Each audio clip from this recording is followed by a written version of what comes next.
সনাতন ধর্ম এবং ইসলাম ধর্মের ভিতরে মৌলিক কোনো পার্থক্য নাই। হ্যাঁ, শুধু পার্থক্য কোথায়? আমাদের জানার পার্থক্য, আমরা জানি না, এই ধরনের পার্থক্য।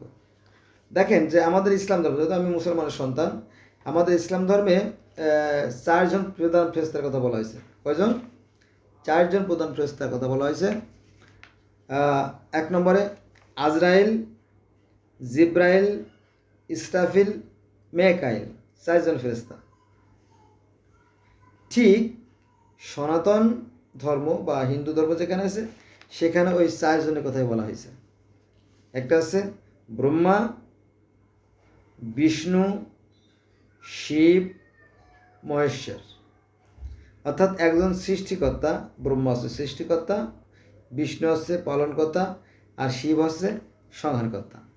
আর যে আছে যে যম বা অন্য আরেকজন যে আছে সে হলো মেসেজ আদান প্রদানকারী। আছে না আমাদের মধ্যে?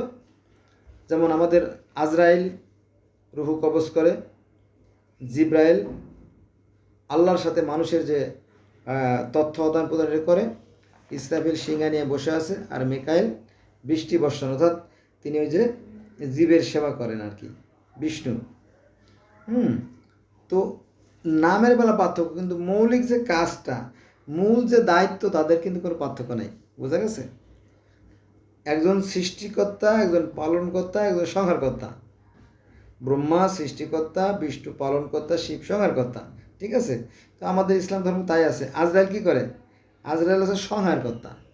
আজরাইল শিব বা সংহারকর্তা, সে মানুষের প্রাণ নাশ করে, জীবের প্রাণ হরণ করে বা কেড়ে নেয় বা মৃত্যু ঘটায়। আর জিব্রাইল কি করে? জিব্রাইল ওই যে মেসেজ আদান প্রদান করে, আল্লাহর সাথে পৃথিবীর যোগাযোগ তৈরি রাখে।